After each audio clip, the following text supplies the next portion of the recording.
আমার নাম মোহাম্মদ আজাদ হোসেন। আমি একজন দুবাই প্রবাসী রেমিটেন্স যোদ্ধা। আমার বাড়ি 13 নং রসুলপুর, বেগমগঞ্জ থানা। আমি আমি একটা অভিযোগ করতেছি আমাদের ইউনিয়নের চেয়ারম্যানের প্রতি। বিভিন্ন সময়ে চেয়ারম্যানের সাথে আমার বিভিন্ন বিষয় নিয়ে বিরোধ আছে। এই বিরোধকে কেন্দ্র করে রশিদ চেয়ারম্যান আমি এবং আমার পরিবারের উপরে বিভিন্নভাবে অত্যাচার করার চেষ্টা করে।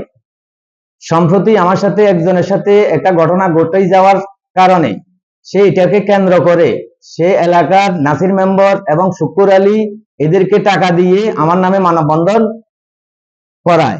এতে আমার মান সম্মান এবং কি আমার পরিবারের মান সম্মান ক্ষুণ্ণ হয়।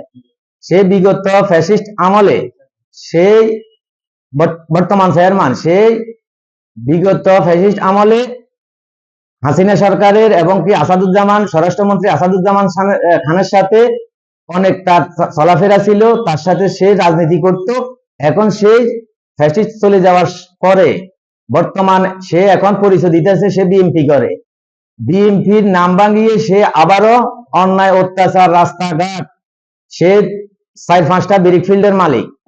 সে অনেক গাড়ি মাটি কেয়ারিং করি রাস্তাঘাটের অনেক ক্ষয়ক্ষতি করছে এবং কি সে আমার গত রমজানে আমার ফসলি জমি থেকে রাতের আধারে সে মাটি কাটি নিয়ে যায়।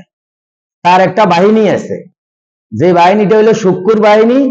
এই বাহিনীটা দিয়ে সে আমার ফসলি জমি থেকে মাটি উঠে নিয়ে যায়। তখন আমরা এখানে বাধা দেওয়ার পরে 999 কল দেওয়ার সাথে সাথে পুলিশ যায়, পুলিশে একটা অভিযোগ দায়ের করে। এমতো অবস্থায় আমি গত 8/5/2026 আমি দেশে আসি দেখি যে আমার বাউন্ডারির